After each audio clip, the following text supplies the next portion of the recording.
CIS and just the training program itself. So just wanted to introduce that to you guys and let you know that it's more than just a training program. It's been a family to me, huge support system to me, specifically Coach David and Lucia, who when I first met her, it was like, going home to see mom, right? She just completely brought me in. So since that time, I've been with CIS training every day, getting stronger, getting fitter. Started off as like the last rider in the group, right? Just trying to hold on. Then slowly moving up each weekend of the training, just moving up. To now, being one of the ride leaders of the group. And that's been, steady work day in and day out on and off the bike. Not just on the bike, but definitely off the bike as well, working on my mental strength as well. So that's been my experience with CIS. Love every moment of it. Looking forward to more years of training with the group.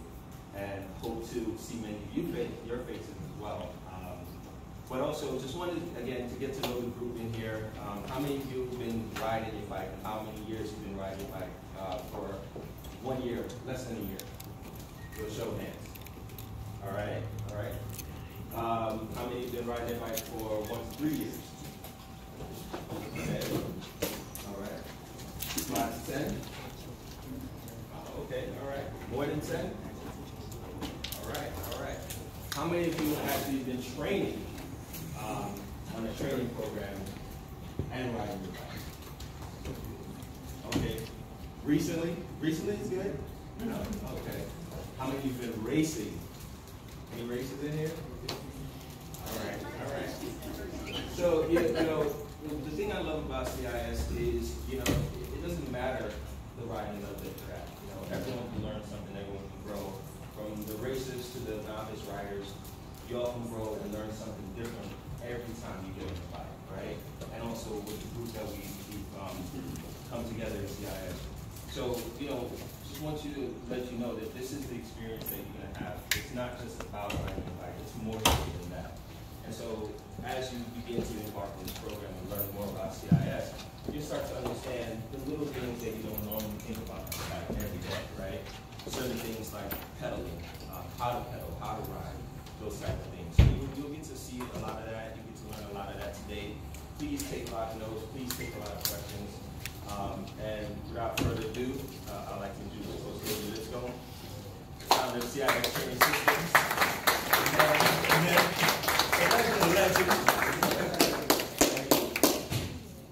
Welcome.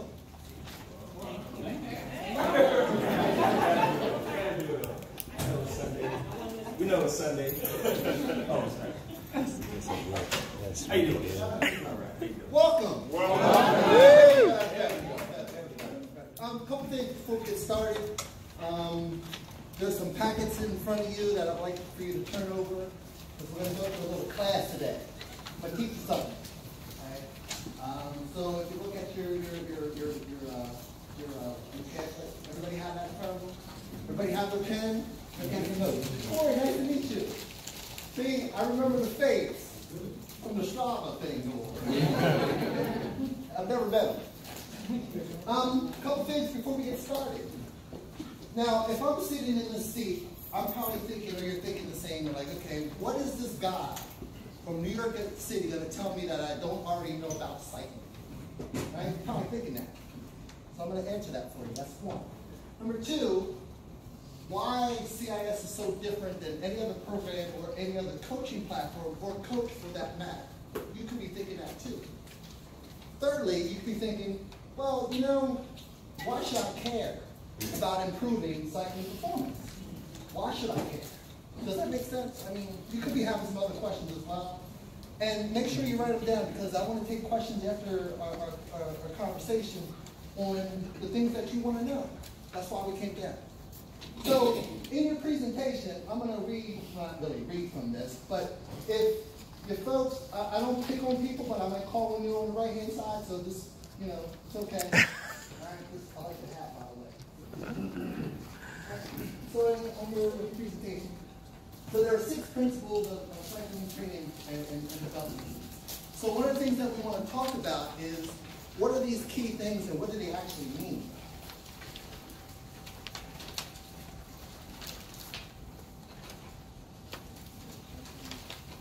So when we think about, actually we're going to do a couple videos because we don't have any things, so I'm glad I actually printed all this stuff out for you so you can actually follow along. But here's a little bit about Coach David, so you get to kind of understand me and understand what I'm all about.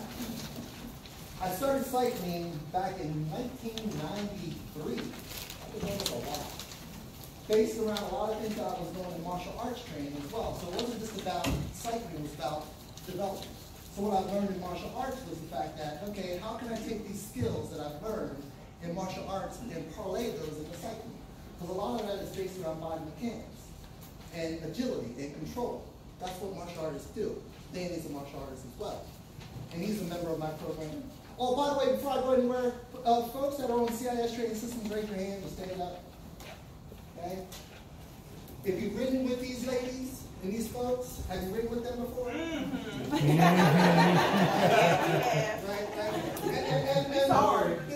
So what have you found out that's different from the time that you met them to the time that you see them now? What's different? They're a lot further What's away. different? It's always been the same for me. I see them in the beginning, and I see them at the end. So with that being said, that's why you're here. That's why you're here. You want to learn what they now have learned. We had this conversation back in February of this year, and I told them at the beginning, I'm like, okay, we're going to go through this process. People are going to look at you and say, okay, what are you doing? What's so different about what you're going to do to what you are right now? You're totally different people now. I watched you walk in the door, and you're different from the last time I saw you in August. Different. Different. Your confidence, the way you walk, the way that you hold yourself up, it's confident. So what Tyrone was saying is, this program is more than just cycling. It's about development. It's about understanding how you get from here to there, and everything else in between. Okay? So when it comes down to development, I have a lot of years of development. A lot of that development was not just cycling and or martial arts training, but I'm also an HR professional at trade. I've been doing this for, oh my God, I was in HR for 14 years. A lot of what I did was to develop 12,000 employees to go from good to great. That sounds like a Stephen Covey thing. That's great, because that's what it is. It's getting people to go from good riders to great riders. Tyrone's a perfect example of what I'm talking about. I remember the first time when he rode his bicycle with me in the group. He fell off the bicycle. Now he's one of the most accomplished cyclists in New York City. And let me tell you, cycling in New York City is no joke. And the ladies in GII will tell you, them folks in Prospect Park are no joke. And he's one of those guys that we're talking about. Okay? So as an HR professional, I understand about how to really drive people's performance. Not just on the bike, but off the bike as well. It's about confidence, it's about focus, it's about detail. Because that's what cycling is. And I hear this happen all the time. Well, we get this group rides, we all want to be safe, but if people don't understand how to control their body around their bicycle, it doesn't matter. That's why you're here to talk about how do you get better at what you do. Am I right or wrong? Yeah. Right? That's why we're here.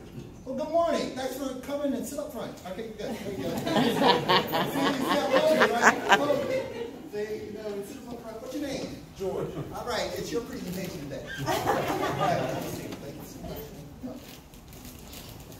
so, understanding this level of achievement and development and drive is what really got me to thinking, well, how can I take what I already know and build this entrepreneurial spirit and help people drive around cycling? It's more like it's the most rewarding thing I've ever done. I mean, in HR was a different story. I can't even tell you all the accolades. It's not important. But when I watch clients, and Coach Dave, we said the same exact thing when we stood here in the corner. Coach Dave, raise your hand. Another cycling coach. So what we talked about in briefly was how to really watch people grow and develop. It's not just about the numbers. It's not just about the numbers. It's about watching people grow and develop. That's what I love to do. So a little bit about us. We established this grassroots opportunity in 2008 in New York City. And let me tell you, having a coaching business in New York City is no joke, because there are a lot of coaches in New York City, right? But what makes CIS so different? It's about the family. It's about the people who are part of this family. It's the togetherness and the ability to communicate with people across all color lines. And when I say that again, it's across all color lines. It's not about white, black, none of that. It's about how do we get better at the sport of which we love to do, which we spend so much money on. Right? Am I right or wrong? Right? We spend a lot of money on this sport. Right? So why not get better at it? We've established this kind of a mindset of truly being a world-class opportunity and a world-class organization. And it's not just the fact that, yeah, I have clients all over the world, but we have a solid brand in New York City. I had one of my mentors, she was the Senior Vice President of Diversity and Inclusion for Major League Baseball. She said this to me when I created the brand in 2008. She said to me, just right up front, she goes, you know what, David, you have a brand that sits side by side by the Pepsis and the Coca-Colas of the world because it's that strong. It's very simple to look at. But when you see the brand, you'll know what it is. And when Danny rides in Hyde Park, right, and they have the CIS kit on, people know who he is. Right? They know it because it's a solid brand. It's not just about the kit, it's about the people who are part of it. And Haynes Point. Haynes Point. Thank you. I appreciate that. Fight Club. It's an agent key. Yeah, exactly.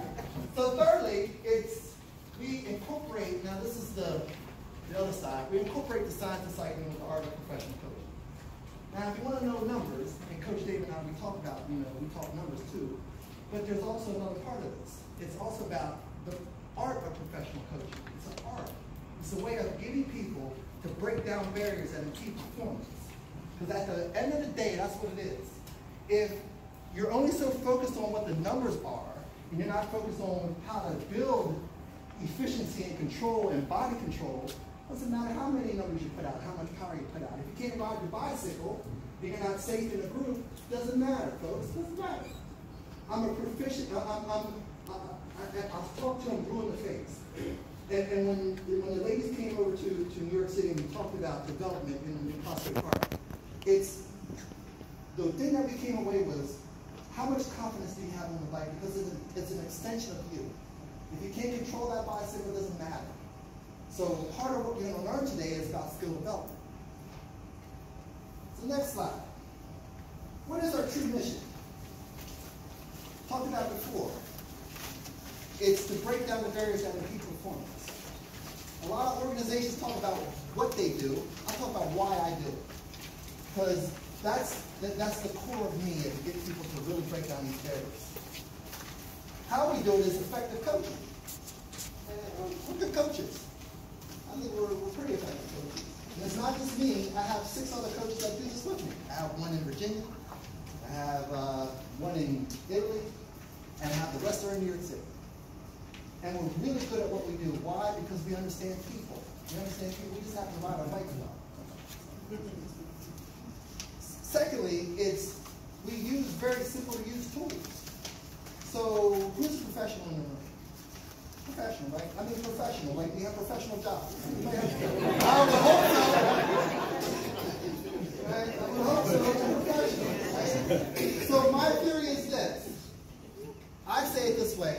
So why go so deep into the numbers if you don't need to? Because we all have other jobs to do.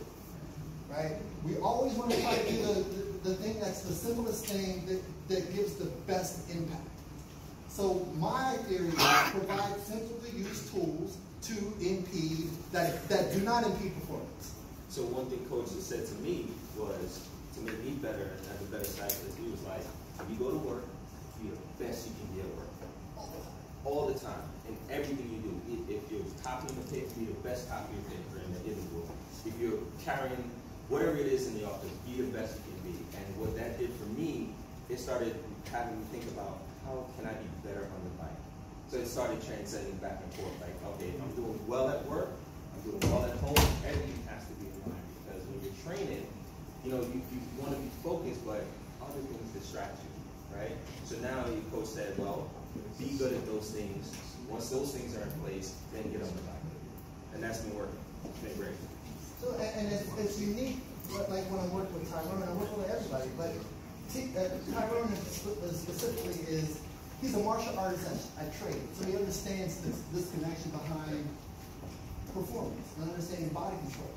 So when I test him about certain things, I get him to know that I'm testing his mind and see how he does things. I'm never going to tell you though. Just know you're being tested.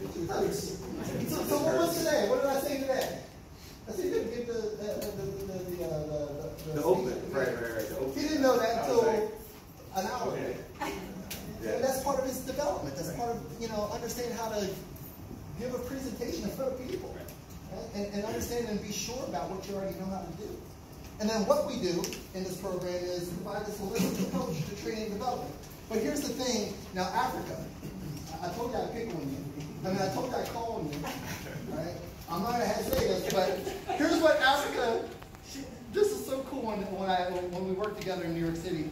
She said to me, she goes, you know what, Coach? You took us from theory to practical application in 2 days. And you see what type of rider she is. In 2 days, we took her from theory to practical application. In 2 days. Why? Because she built the skill already the first 3 months of the program. And we're going to talk about that in a little bit. So, this whole thing around, and the whole thing around the CIS Training Systems program is how do we build this holistic approach to training and development, and a lot of what we do is based around skill development. So how to perform and grow at another level. Well, I'm going to ask you 3 questions, and there's a show of hands. Here's the question. Agree or disagree on this next one? I seldom blow up on climbs when the tempo increases. Agree or disagree? Agree. I seldom blow up. Disagree. And there's some okay.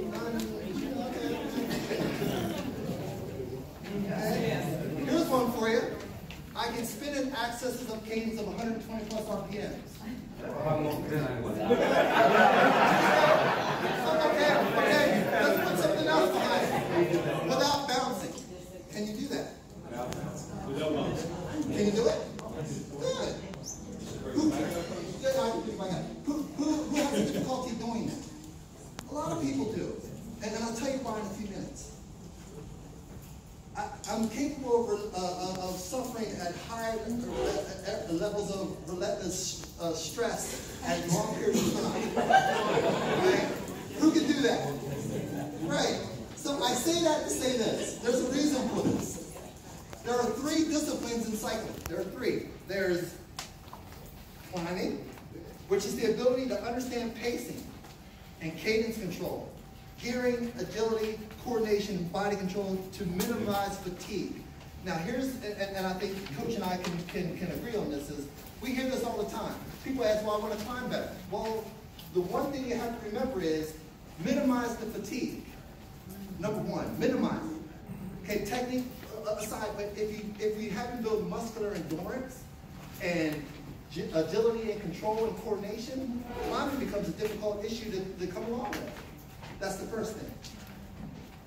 When you think about sprinting, people think, okay, I'm going to get to the stop sign faster than the next person. Well, it's not about sprinting. It's also about how to accelerate, how to spin up. So when you think about climbing, it's about what's the cadence going to be as you go up this climb. Or how to bridge a gap between the rider and the next rider. Or not to get dropped on a group ride. I'm going to say that again. How to not get dropped on a group ride. Sometimes it's just about a slight change in cadence. It's about a slight change in cadence. Then extended efforts is about effectively managing and sustaining efforts for long periods of time. When people say, I want to drive more power, but if we haven't built the aerobic system to get you from point A to point B, based on how much aerobic strength you have, doesn't matter how much power you want to put out, you can only hold it for 10 seconds, 15 seconds. That's why time trialists are so good at what they do, because they're good at being at the limit. But you have to train that system to get there. So who trains in their small chain ring? Who rides in their small chain ring? Okay? Who trains in their small chain ring? Right? Not many people do. So why does small chain ring matter? Why? That's big. Right? I'm going to teach you something. Who took physics class in high school? All right? You'll like this one. So, power, write this down. Write this down. Go ahead, this one. Are you from my Philly folks? Yeah. Well, what's going on, people? Hey, you know, that's all right. You're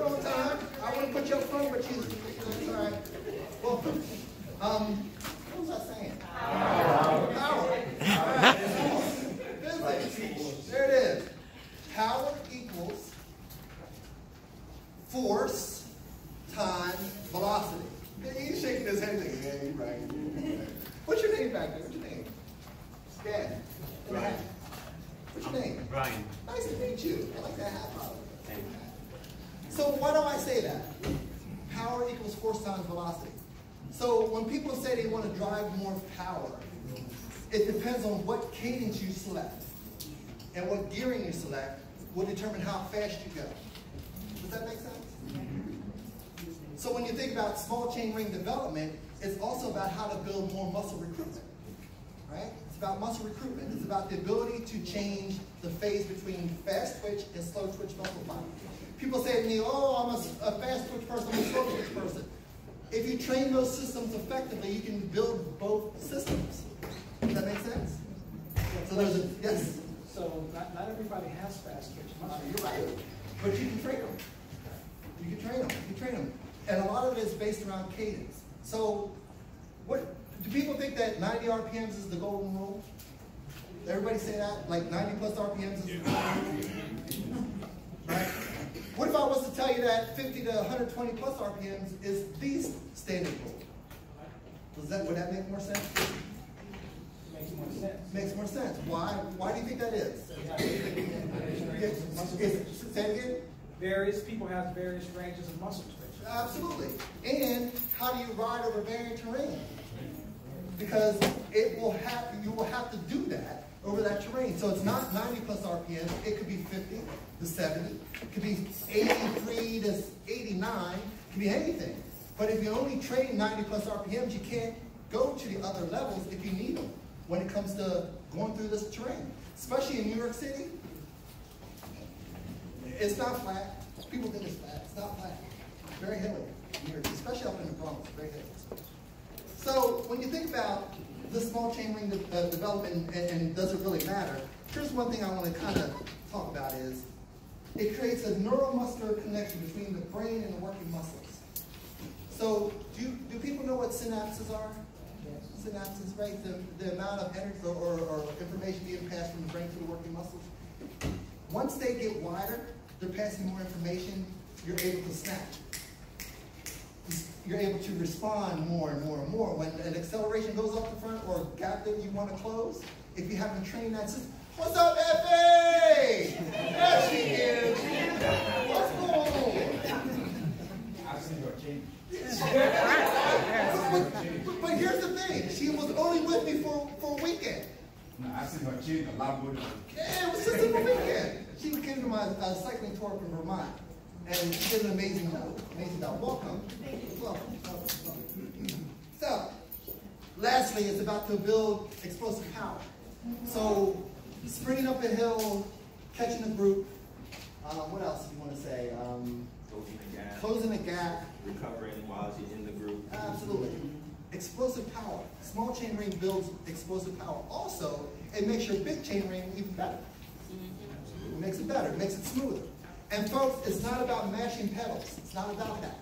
It's about understanding how to actually drive power, how to drive it. So there was a video I wanted to show. Can everybody see this?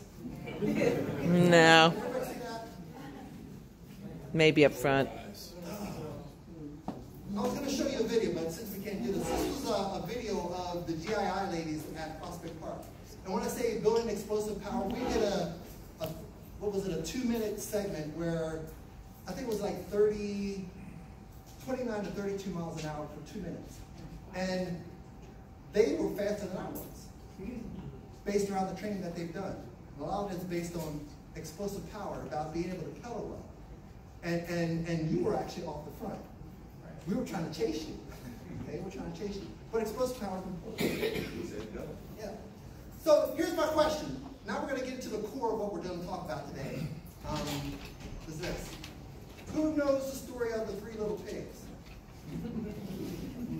No, everybody should know that story, right? Everybody knows about the story of the 3 little pigs. What was the core concept around the 3 little pigs? What was happening? What are they trying to do? Excuse me? Right. What else? Build shelter. Build shelter. But what was the other thing? Starts with an F. Foundation.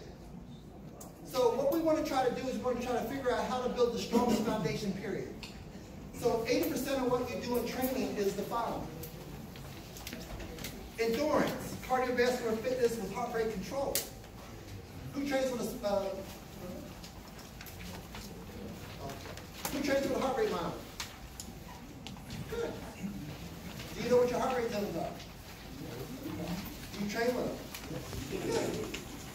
Number 2, cadence development. We just talked about that before. Small chain ring is important. Okay? For these marriage rings. Number 3, on your list, applying force is important. Who goes to the gym? A lot of people go to the gym. Some people don't. So, because of the time that they have as far as their job is concerned, a lot of times we don't have time to actually go to the gym. So, what we have to figure out is how do we build this capability of building strength on the leg is by the workouts that you do. So, building strength and building hip strength. Because what's the biggest muscle in your legs, folks?